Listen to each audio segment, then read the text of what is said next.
성경을 읽다가 이 얘기는 안 해도 되는 이야기 같은데 할 때가 있습니다. 인간의 어떤 참혹한 죄상, 입에 담기 어려울 정도의 그런 이야기들이 있죠. 그래서 이건 좀 안 담았으면 좋았을 텐데, 그 정도는 아니더라도 이 얘기는 없어도 별로 지장이 없는데 왜 이런 이야기가 여기 자세하게 쓰여져 있지라고 느낄 때가 있어요. 그게 오늘 본문이 그렇습니다. 그러니까 상황은 이렇습니다. 1차 선교 여행을 바울과 바나바가 함께 떠났습니다. 터키 남부 쪽으로 떠난 거예요. 그래서 거기 선교지에서 교회를 막 세우고 그 기쁜 마음으로 다시 돌아와서 안디옥 교회에서 예루살렘 가서 선교 보고도 합니다. 우리가 터키 남부 쪽을 이렇게 선교했습니다. 보고도 하고 막 사도들한테 축복도 받고 막 이래가지고 다시 안디옥교로 와서 목회를 잘하고 있다가 바울이 바나바한테 아무래도 우리가 세워놓고 온 교회들이 마음에 쓰이니 가서 우리 잘 지내는지, 예수님 잘 따라가는지 살펴봅시다. 그리고 2차 선교여행을 제의한 거예요. 그런데 바나바가 마가도 데리고 갑시다. 마가가 누구냐? 마가복음 저자 마가 말하는 거예요. 마가도 데리고 갑시다. 바울이 안 된다. 마가는 안 된다. 그래서 둘이 심하게 싸웁니다.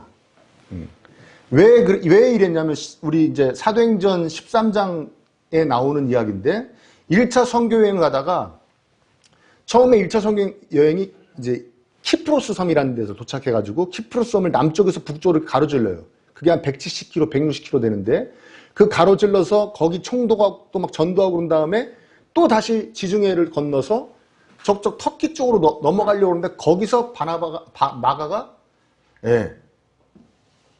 한마디로 줄행랑을 칩니다.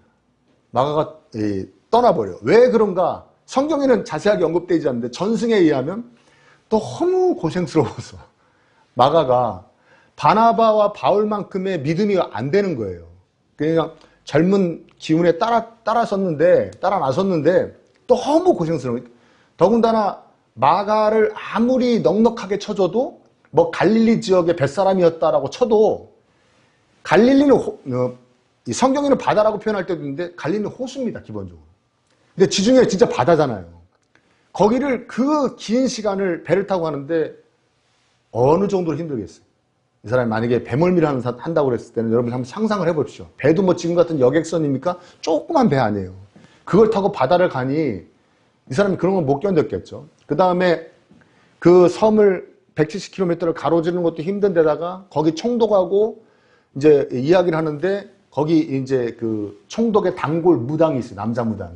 그 무당이 방해를 하니까 바울하고 그 무당하고 영적으로 한 번 붙습니다. 한 번 붙어요. 이 무당이 눈이 멀어버려요. 그 자리에서. 바울이 이제 하나님이 바울의 능력을 주셔가지고 바울이 눈을 멀어버리게 하니까. 이 마가는 그런 것 자체가 그냥 다 충격인 거죠. 무서운 거죠. 그러니까 마가가 난 안 되겠다고 도망가 버린 거예요. 그러니까 바울이 또 도망가면 어떡하냐. 왜 데리고 가냐 걔를. 바나바는 데려가자. 그래서 아주 심하게 싸워요. 어느 정도 심하게 싸웠습니까? 그래서 바나바는 끝까지 마가를 데리고 또 혼자 둘이서 가고, 바울은 바나바 대신 실라라는 사람을 택해가지고 둘이서 떠난 거예요. 완전히 갈라져 버린 거예요. 그러니까 선교팀이 깨져버린 거예요, 둘이. 그러니까 이런 얘기를 여기다 왜 쓰냐면, 그냥 이거 누가 썼냐면 누가가 썼거든요. 누가복음의 저자 누가가 쓴 거예요. 이 신약 성경의 저자 중에 유일한 이방인 출신입니다. 헬라인이에요, 이 사람은. 유대인이 아니에요. 그다음 이제 이렇게 예수님 믿게 돼가지고, 그래도 이 사람이 누가복음하고 사도행전만 합쳐도 신약 성경의 28%예요. 그 비중이 대단하죠. 누가가 썼는데 그냥 이렇게 썼으면 돼요. 2차 전도 여행은 바울은 마가 데리고 가고, 바나바는 마가와 함께 가고, 바울은 실라와 함께 갔습니다. 가서 열심히 전도했습니다. 이렇게 쓰면 되는 거예요. 그래요, 안 그래요? 그러니까 누가가 한마디로 요새말로 하면 한 방 먹인 거죠. 어떤 사람들 우스갯소리를 미긴다고 그러는데, 미긴 겁니다. 누구 미긴 거예요? 첫째, 바울 미겼죠. 예? 아니 그 위대한 사도가 싸움질을 해? 바나바 이겼죠. 바나바 이기고 거기다가 마가도 이겼죠. 전도 여행하다가 힘들다고 도망간 놈, 혼자 빠진 놈, 뭐 이런 거 먹인 거예요. 누가가 정말 여러 명 먹이고 있죠. 그런데 누가에게 이렇게 쓰라고 감동하신 분은 누굽니까? 그렇죠. 성령 하나님이 감동 주신 거예요. 그러니까 누가가 이렇게 이야기를 쓴 거에는 하나님의 의도가 담겨 있는 겁니다. 그래서 이 의도를 어떻게 파악을 하냐면 대부분 이 본문을 어떻게 쓰냐면 교회에서 큰 분쟁이 있을 때 이 본문을 써요. 그래가지고 이제 새로운 신자를 달래려고. 우리 새로운 신자분들도 계시지만 새 신자가 봤는데 막 권사님들끼리 머리끄댕이 잡고 막 교회에서 싸우거나 장로님들이 막 멱살 잡고 싸우면은 새 신자가 놀래죠. 아니 무슨 뭐 예수님이 어떻고 저떻고 하더니 뭐 사랑이 어떻고 저떻고 하더니 싸우네 그러잖아요. 그러면 이제 이 본문을 딱 들이대는 거예요. 바울도 싸웠어. 바울도 싸우는데 우리가 뭐 싸울 수 없겠어. 우리도 다 이렇게 연약한 인간이니까 이해하쇼. 그러면서 이 본문을 들이대는 거예요. 그런 용도로 썼습니다. 이 본문을. 그리고 조금 더 긍정적으로 해석한 건 어떤 거냐면 바울이 매우 잘한 거다. 그래요. 그러니까 여러분 골로새서 4장 10절에 보면 이렇게 표현됩니다. 나와 함께 바울이 하는 말이에요. 나와 함께 갇혀있는 아리스토가와 바나바의 사촌인 마가가 이렇게 얘기해요. 그러니까 바나바하고 마가는 사촌 관계인 거예요.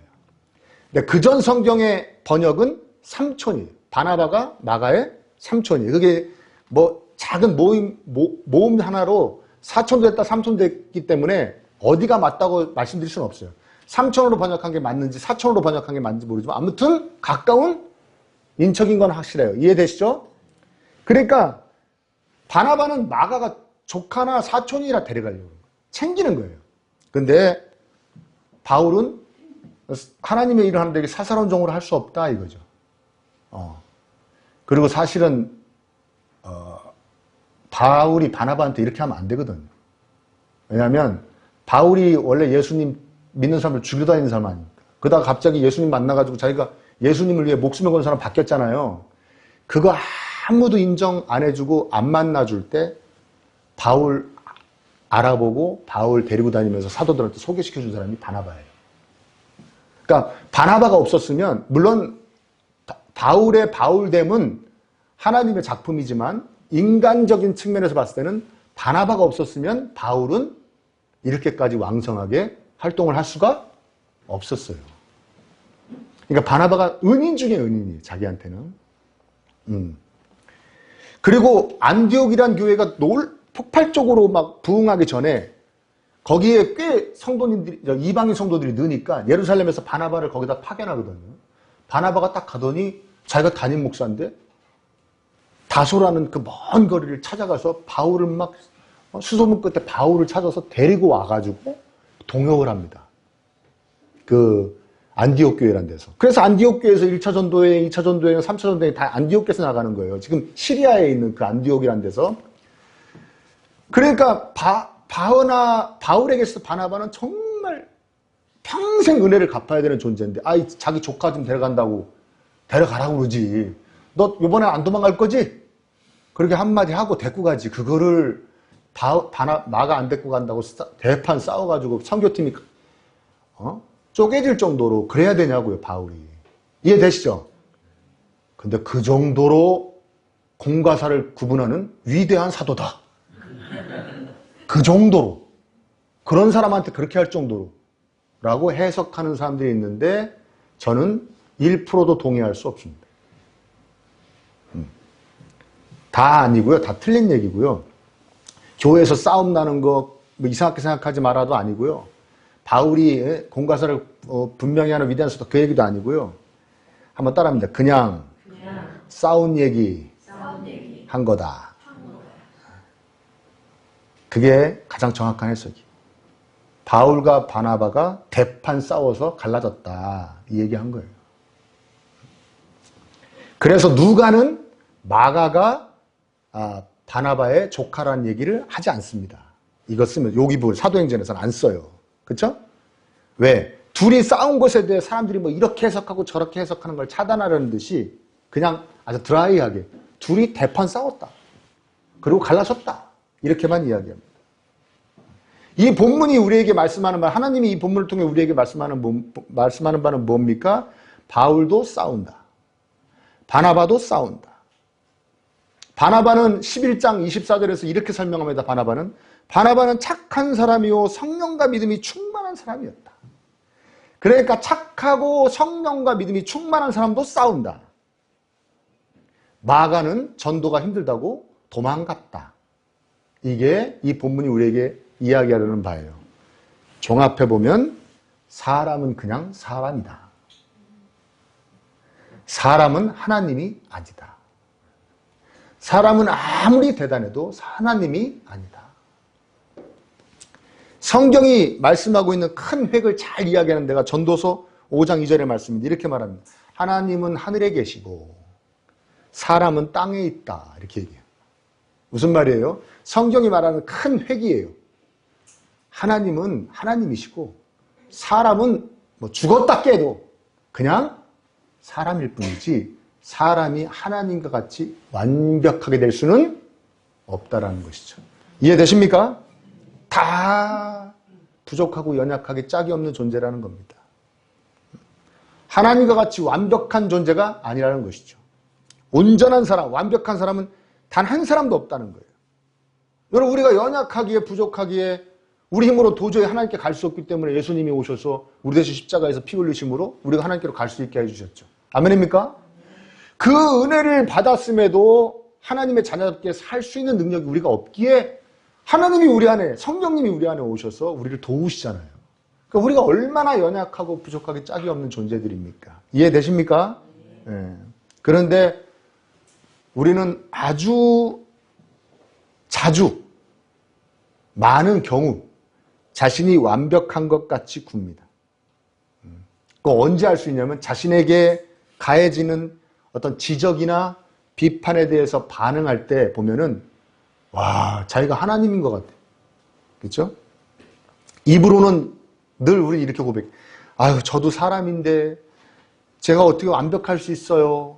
저 부족하게 짝이 없어요. 연약하게 짝이 없어요. 이렇게 이야기하지만 마음은 하나님인 양 살아가는 것 같아요. 그래서 누가 나를 지적하고 비판을 하면 참지를 못합니다. 참지를 못하고 이게 분하고 어떻게 해서든지 나는 사람이 아니에요. 이거를 마치 증명하려는 듯이 나는 연약하지 않아요. 나는 부족하지 않아요. 증명하려는 듯이 막 안달을 냅니다. 아, 내가 이런 점이 부족하구나. 아, 내가 이런 점이 연약하구나. 내가 이게 단점이구나. 이거를 누가 지적하고 책망하면 그걸 깨닫고 인정하고 솔직히 아, 그래. 내가 좀 그래. 내가 사람인데 어떡하겠어. 미안하다. 어떻게 잘 발견했니? 나만 연구하고 사는구나. 뭐 이런 식으로 인정하면, 고백하면 참 아름다울 텐데, 전체가 아름다울 텐데, 그러질 못해요. 어릴 때부터 아마도 이런 교육을 받아서 그런 것 같아요. 너 다른 사람 잘 설득하는 능력을 길러야 돼. 그래서 너의 뜻을 관철시켜야 돼. 너의 의견을 관철시켜야 돼. 그래서 사람들이 네 뜻을 따르게 해야 돼. 그게 이기는 거야. 그게 잘 나가는 거야. 그게 좋은 거야. 이런 걸 어릴 때부터 계속 주입받아서 그런 것 같아요. 야, 너는 왜 맨날 쟤한테 질질 끌려다니냐? 네 의견은 없어? 주도적으로 살아야지. 다른 사람이 너를 따라다니게 해야지. 왜 네가 따라다니냐? 뭐 이런 식으로 자꾸 그런 식으로 이야기하는 거예요. 대화를 하다가도, 그래서 토론을 하다가도 어떻게 되냐? 이성적으로는 이 사람 말이 더 맞는 것 같은데도 어릴 때부터 받은 교육에 내 인정하면 누가 지는 거다? 내가 지는 거기 때문에 인정을 못해. 마음이 인정을 못해. 그래서 끝까지 어떻게 합니까? 우겨요. 여러분, 논리적이다라는 것은 뭐냐면 다른 사람을 잘 설득할 수 있는 능력이 있다는 뜻이 아니라 이야기를 들어보고 언제든지 자신의 의견이 저 사람의 의견보다 타당하지 않다는 것이 느껴지면 자신의 의견을 잘 수정할 수 있는 것을 논리적이다 그러는 거예요. 이해되세요? 또 한 번 설명 안 해도 되죠? 네. 다른 사람 잘 이렇게 A는 B고 B는 C고 뭐 이렇게 해가지고 설명 잘 할 수 있는 것이 논리적인 게 아니라 저 사람 얘기를 잘 듣고 저 얘기가 내 얘기보다 더 타당하다 그러면 자신의 뜻을 수정할 수 있는 게 더 논리적인 거예요. 오해하지 마십시오, 여러분. 응? 서로가 연약한 점이 많고 부족한 점이 많아서 우리가 함께 할 때 서로 강하게 해주고 부족한 부분을 채워준다는 그런 교육을 어릴 때부터 받았어야 되는데 그런 교육을 못 받았어요. 체험도 별로 못했어요. 그냥 이런 능력주의 세상에서 우리나라 특히 심하죠. 우리나라 정말 심합니다. 능력주의 세상에서 네 연약함과 부족함이 드러나면 결국 너는 그냥 뒤처지는 거야. 그거 꼬투리 잡혀 넌 뒤처져. 그러니까 숨기고 어떻게 해서든지 숨기고 감춰서 자기 장점만 자꾸 드러내가지고 자기가 마치 승리하는 사람처럼 잘 나가는 사람처럼 만들고 그래서 다른 사람들을 자기가 주도적으로 끌고 가는 것이 승리한 인생이고 성공한 인생이라는 것에 사로잡혀가지고 인정을 안 돼. 그래서 누가 나한테 뭐라 그러면 내 단점을 찾아내면 내 안 좋은 점을 찾아내면 놀라죠. 처음에 일단 놀래요. 이거 어떻게 알았지? 그렇게 잘 숨겼는데 그러고 난 다음에 이제 발끈하게 화가 나기 시작하는 거예요. 왜? 내가 진 것 같거든. 내가 뒤처진 것 같거든. 그래서 가만히 있을 수 없는 것이죠. 그래서 자신의 연약함을 감추려다가 자신의 잘못을 감추려다가 얼마나 더 큰 많은 죄와 상처가 생기는 줄 모릅니다. 여러분 신문지상에서도 뭐 어떤 목사님들, 뭐 어떤 사람들, 어떤 지도자들 처음에 요만한 죄에 졌는데 요만한 잘못했는데 그걸 누가 알아내니까 그거 감추려고 그러다가 막 더 큰 죄를 짓게 되는 거. 예? 많이 보셨을 거예요. 그럼 우리 그리스도인들은 그렇게 사는 존재들이 아니지 않습니까? 우리 그리스도인들은 저는 안 되겠습니다, 하나님. 저 혼자서는 안 되겠어요. 고백한 사람들이잖아요.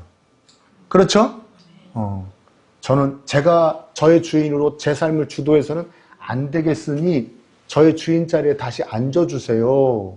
하나님 함께 해주세요. 고백한 사람들이 우리 그리스도인들 아니겠습니까? 거기에 뭐가 깔려있는 겁니까? 저는 부족합니다. 연약합니다. 단점이 많습니다. 이 고백이 깔려있는 거잖아요. 이해되시죠? 그러니까 자신의 연약함에 대해서 철저하게 인정한 사람들이기에 세상의 사람들과는 달라야 합니다. 세상의 사람들하고는 달라야 돼요. 고백할 줄 알아야 돼요. 자신의 연약함을.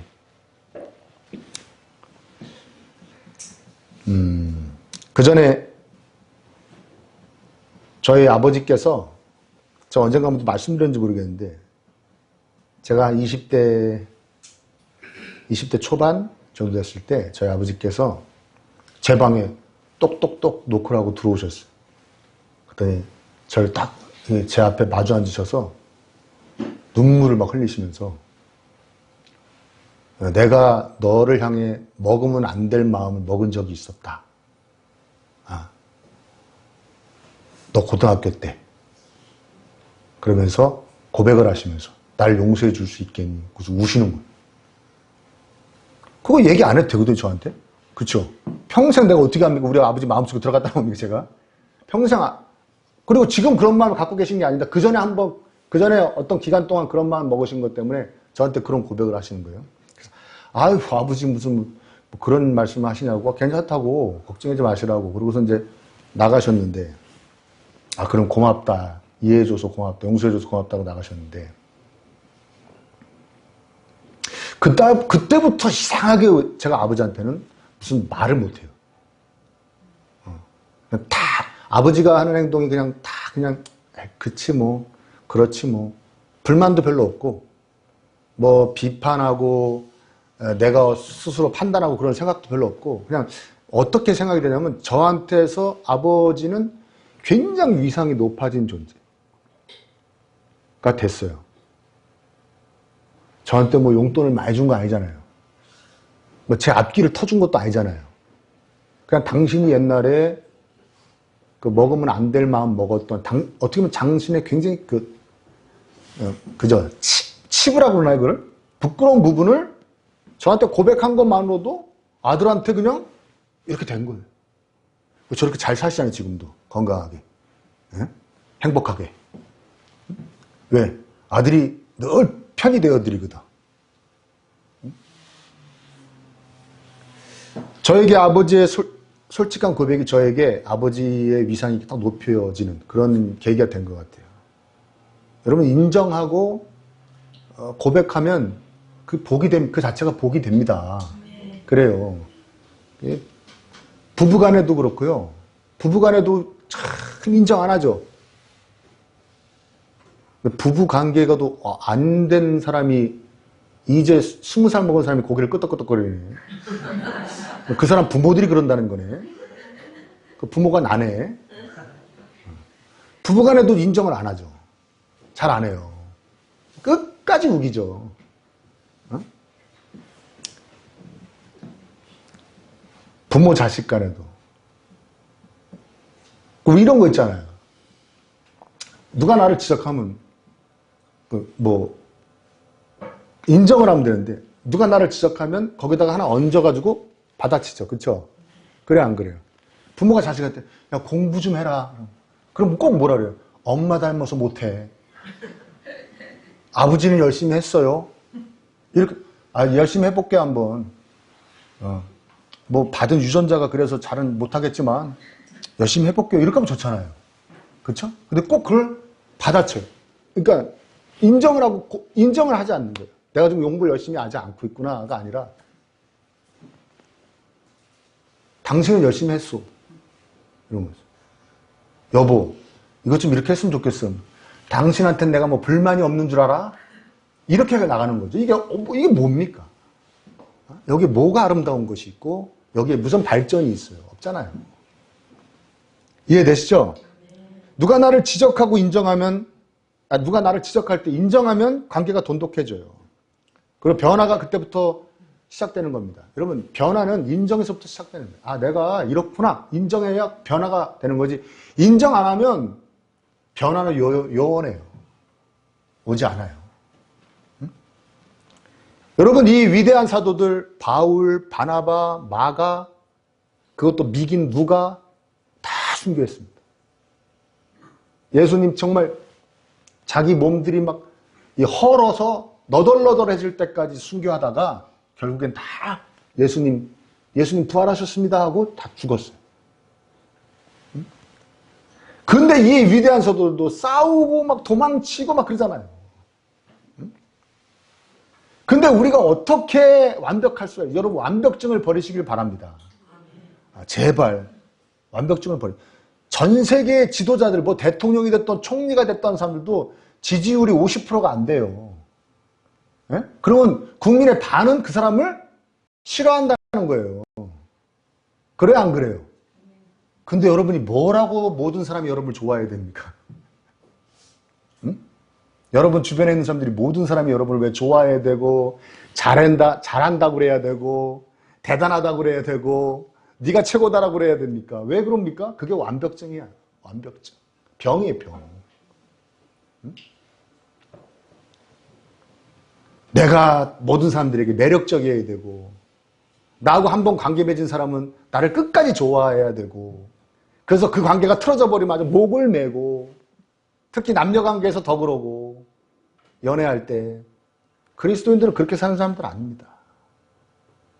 응? 내가 완벽할 수 있다고 생각하는 것 자체가 교만한 거예요. 얼마나 인간이 교만합니까? 그렇죠? 그 전에 그 독일에 제가 정확하게 그 사람이 지금 2명이 헷갈려서 이제 이름은 못 대겠는데 제가 그 전에 들은 얘기인데 그 얘기 듣고 얼마나 많은 걸 느꼈는지 몰라요. 세계적인 축구 선수예요. 세계적인 축구 선수인데 이 사람이 진짜 축구 선수인데 결혼해서 아들을 낳은 거예요. 아들을 낳았는데 아들이 5살인가 4살인가 5살 됐는데 아들하고 축구 갖고 노는 거예요. 이렇게 자기 정원에서 이렇게 갖고 노는데 막 하다가 아들이 넘어지는 것 같이 하면서 어떻게 발로 뻥 찼는데 아니 들어간 게 아니고 자기 가랭이 사이로 공이 싹 빠졌대요. 그걸 알까기라고 그러죠. 왜 저 야구 선수들도 그걸 제일 수치스럽게 생각하고 축구 선수들도 상대방이 자기 다리하고 다리 사이로 공을 이렇게 빼서 이렇게 통과하는 거를 제일 창피하게 생각해요. 예, 그래요. 예? 예. 여러분 당해보면 알아요. 예? 그게 얼마나 기분이 안 좋은 건지. 이렇게 공을 빼면 덜한데 내가 다리를 이렇게 하고 있는데 내 다리 사이로 공을 싹 빼면 굉장히 화가 나거든요. 근데 이 축구 선수가 뭐라는지 아십니까? 내 그 4-5살짜리 애가 내 다리 사이로 공을 뺐는데 자기가 얼굴이 혹 이렇게 불이 나더래요. 얼굴에서. 무슨 얘기예요? 기분이 몹시 나빴다는 얘기예요. 걔가 일부러 뺀 거 이게?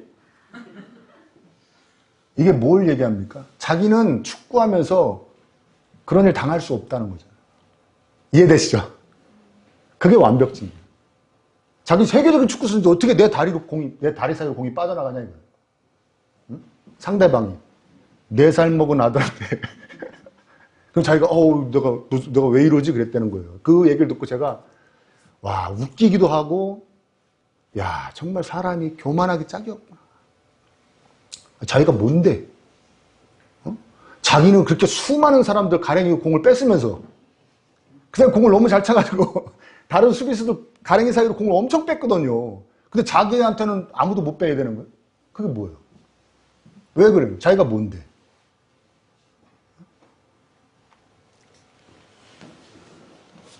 인간이 그렇게 교만한 거예요. 인간이. 인정하고 고백할 줄 알아야 되는데.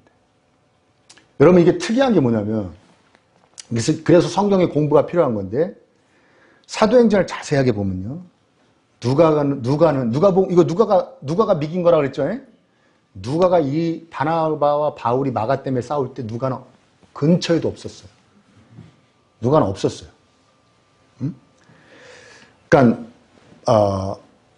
바울과 바나바가 싸워서 서로 전도여행을 하고 바울이 터키 북부 쪽을 전도하려고 그러는데 성령님이 기억나시죠? 성령님이 유럽 쪽으로 그리스 쪽으로 마게도냐 쪽으로 넘어오라고 그래가지고 갑자기 내려가잖아요. 자, 거기를 표현한 게 16장이에요. 사도행전 16장 한번 보세요.